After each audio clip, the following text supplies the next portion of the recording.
Hello, everybody, and we're back. This is episode 2 of Check Me Out, and we have got Sam here from Food Technical.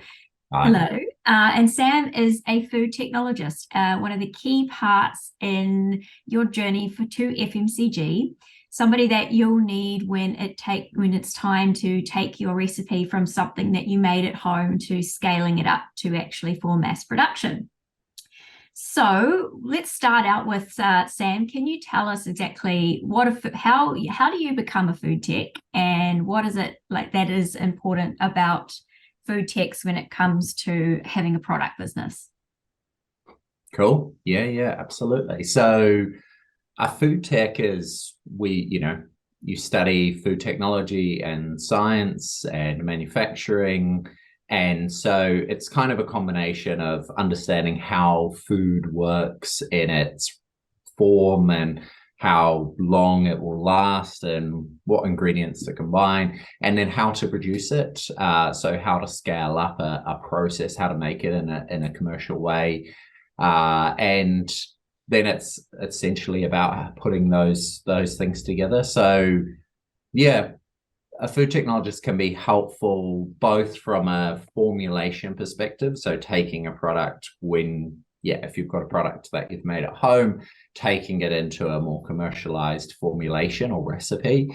And then also when you're scaling up through either your own manufacturing process or a co-manufacturing process, to understand how that scale up happens. And it's not always kind of that straightforward of just taking that recipe and timesing it by 200 and then producing it. So there's a few things to consider that sometimes a food technologist can be helpful in facilitating.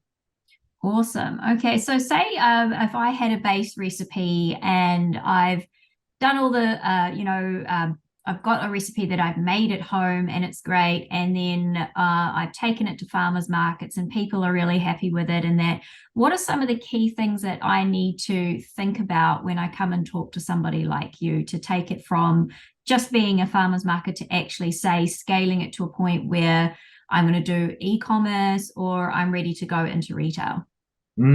Yeah.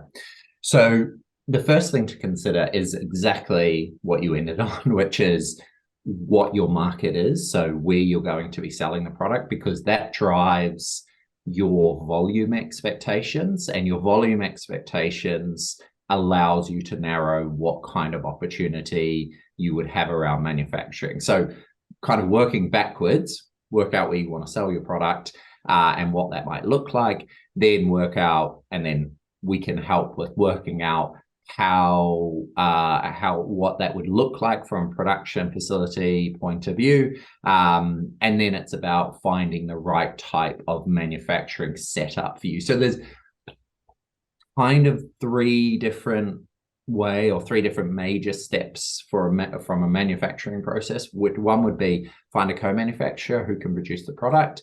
Pros are they sort everything out. Cons are you don't have as much control, and you also obviously pay a co-manufacturing costs on top of your ingredient and packaging costs for the product. So that's really good if you've got reasonable scale. If, like you said, if you're going into retail or you've got quite a few wholesale markets or something like that, if you've got the volume behind it, co-manufacturing is a perfect option.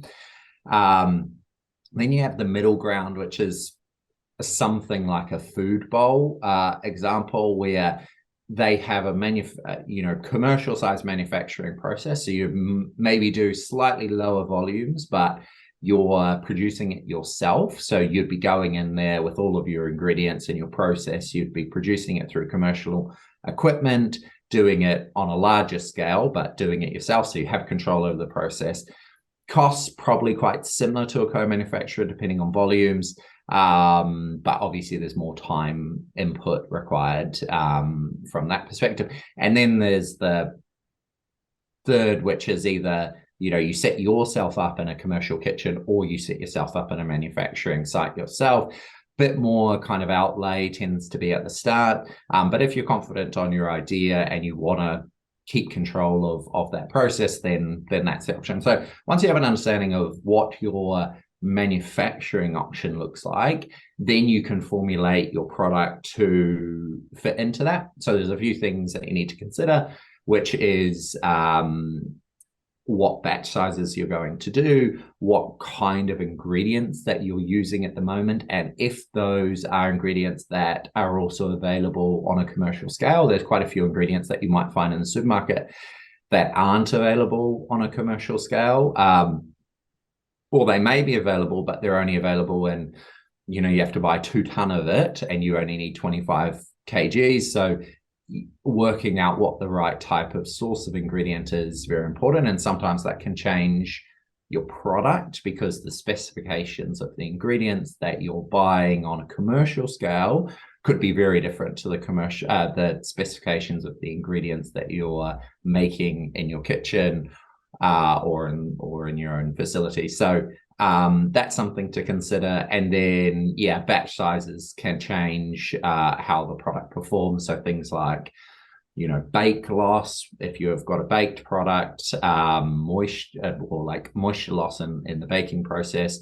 Also specifics around how long you want your product to survive. So the shelf life of a product, which I'm sure we'll touch on in more detail, but basically the formulation has a really big impact, as well as packaging and storage, etc., on how long the product lasts. So making sure you're really clear about, or working through what the right option is around shelf life and how you're going to store the product has a big impact on that. So yeah, I think knowing the market you're going into and how big you want to scale your business is really important for kind of that first initial formulation setup.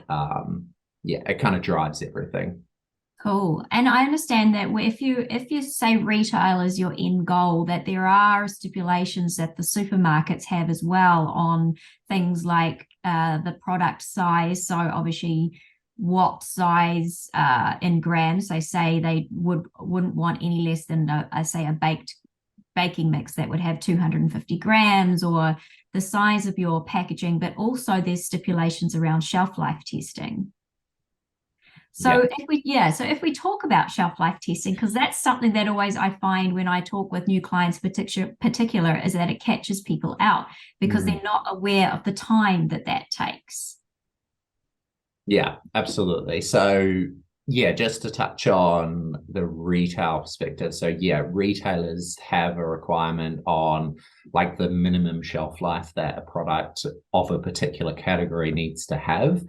So it's really well established.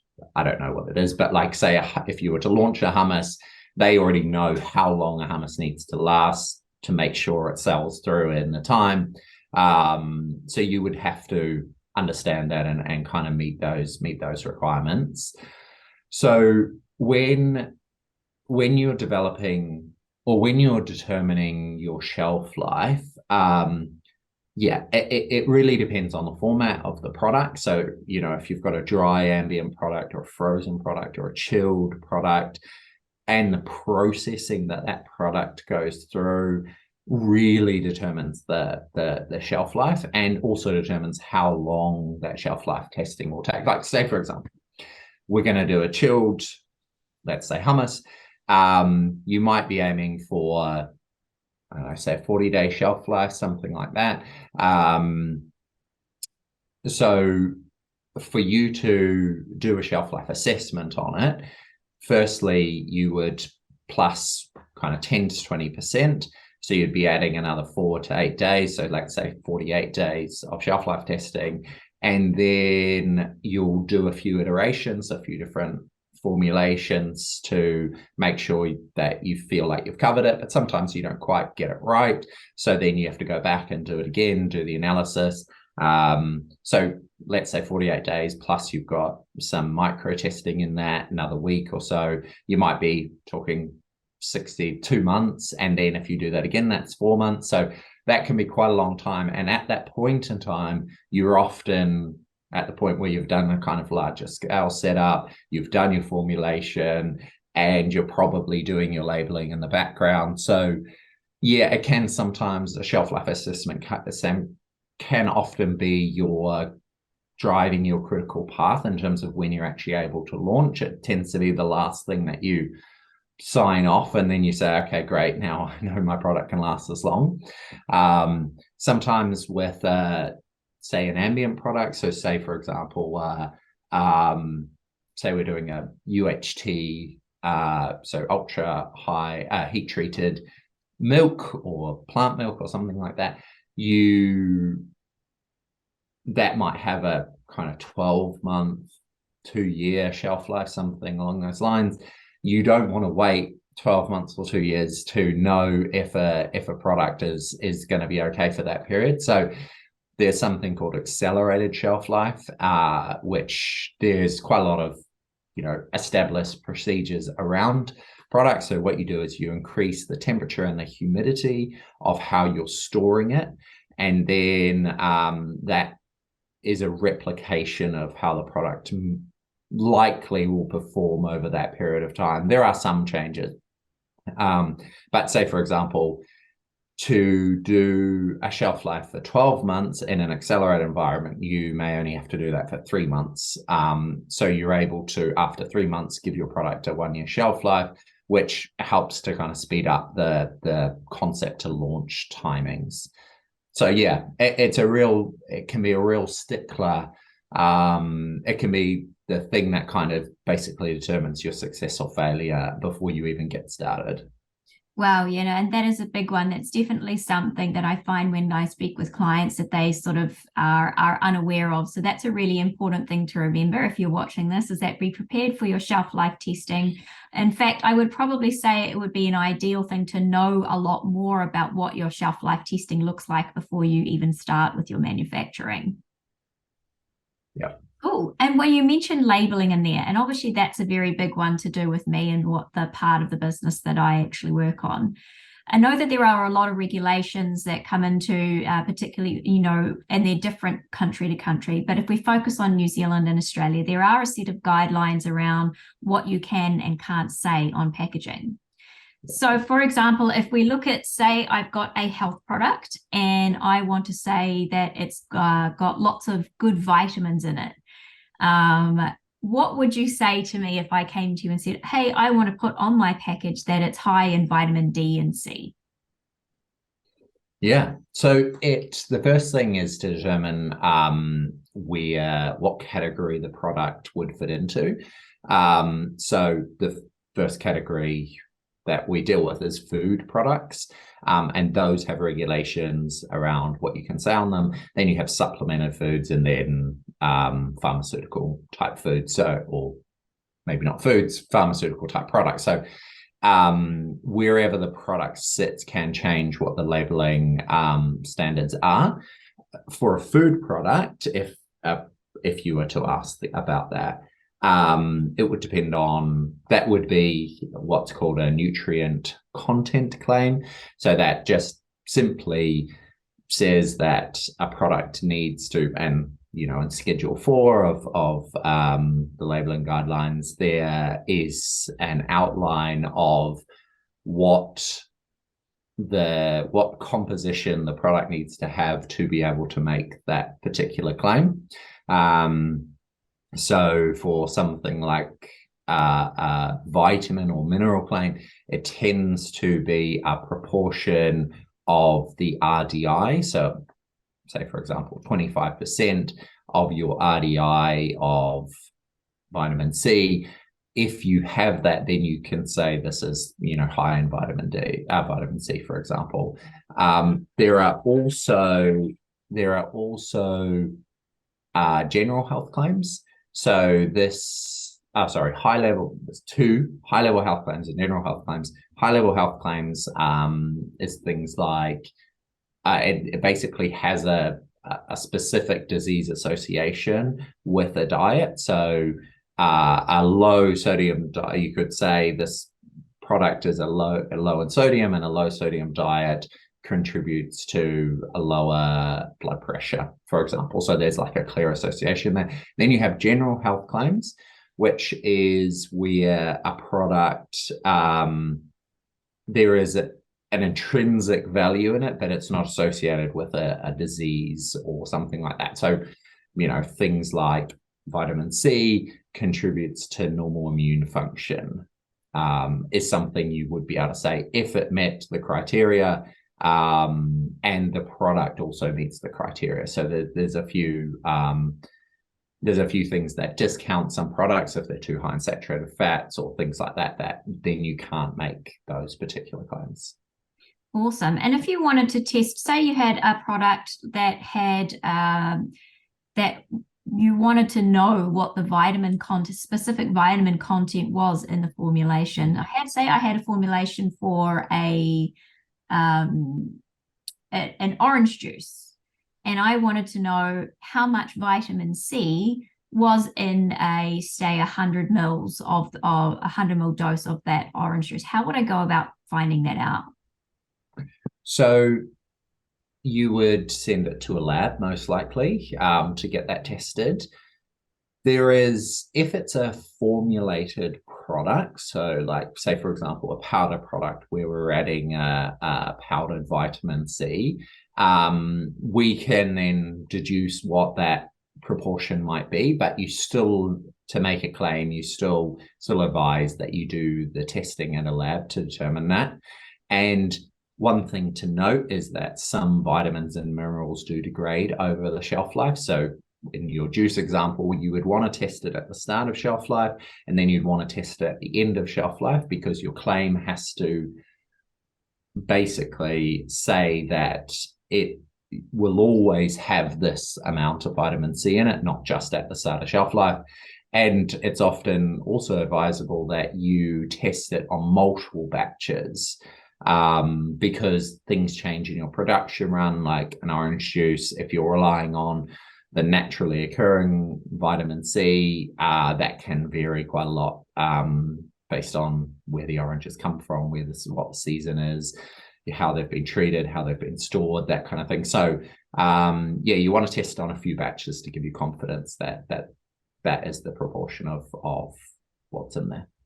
Cool. And is there costs involved with, say I wanted to test 3 different vitamins and I'm going to send those to a lab?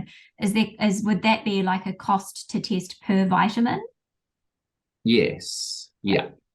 I don't know the cost of vitamin testing off the top of my head. But for example, if you were to do a nutrition table, just fat, protein, carbohydrates, sodium, etc., a testing like that might be something around $600.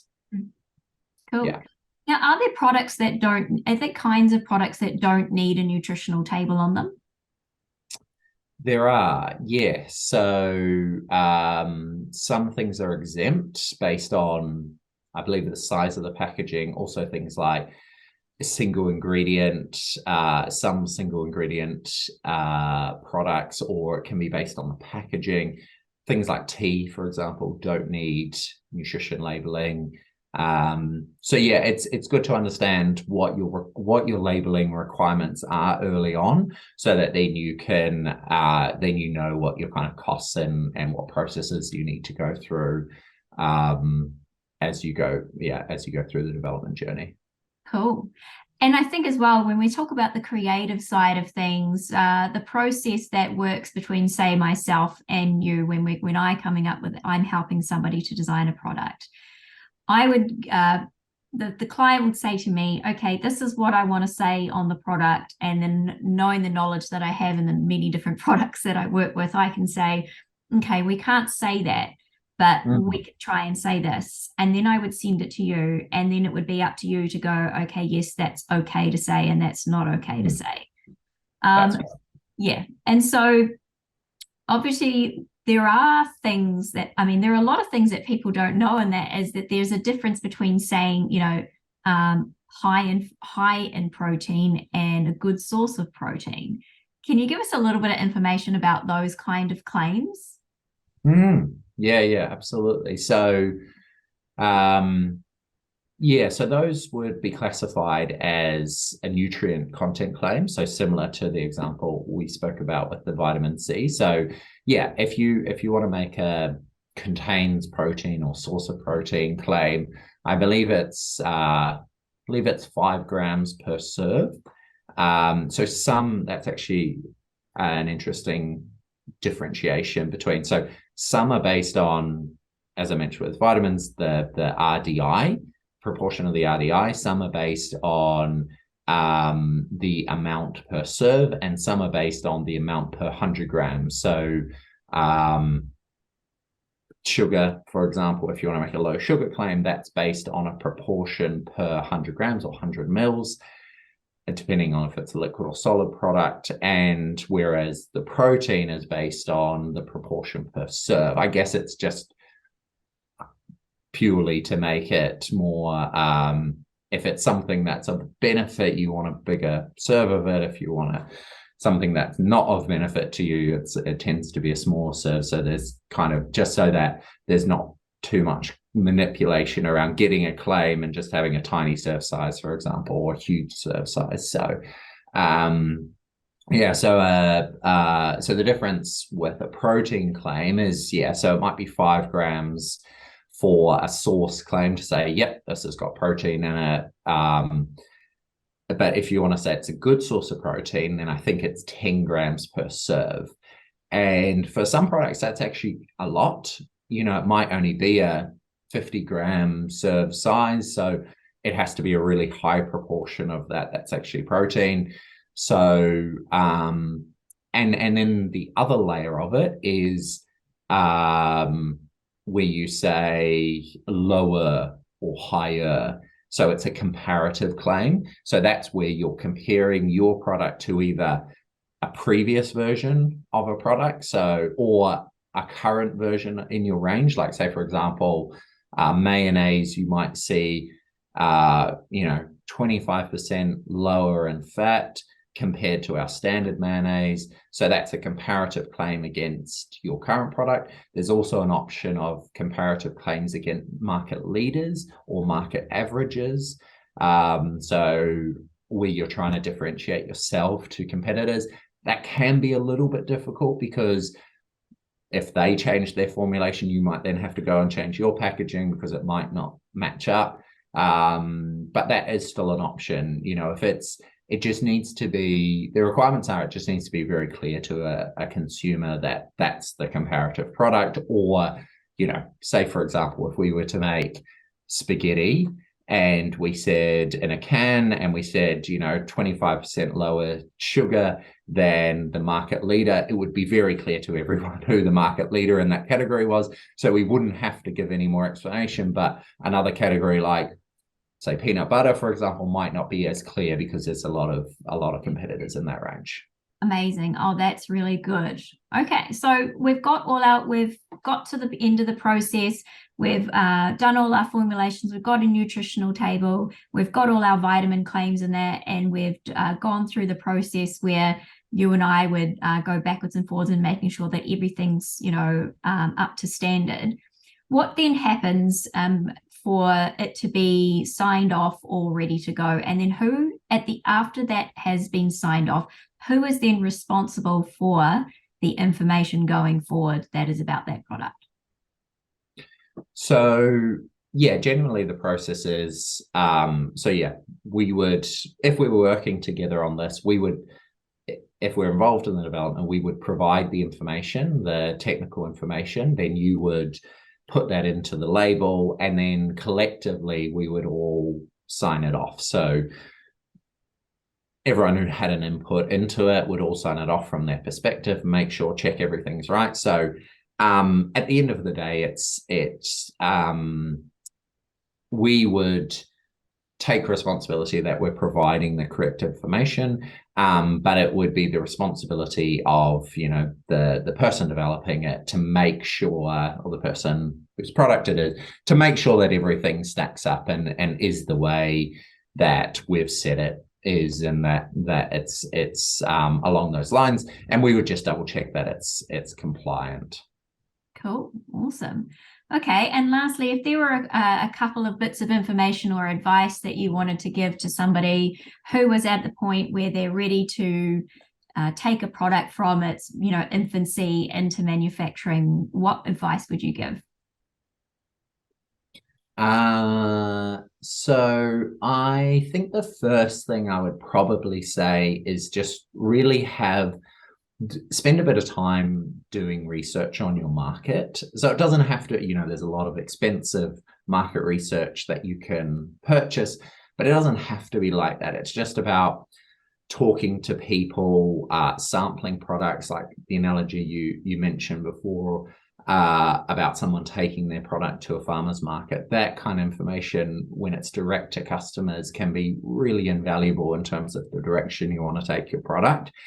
Because and having clarity on exactly what you want to do is really important, because obviously there's some things that are flexible and let's work out what works here.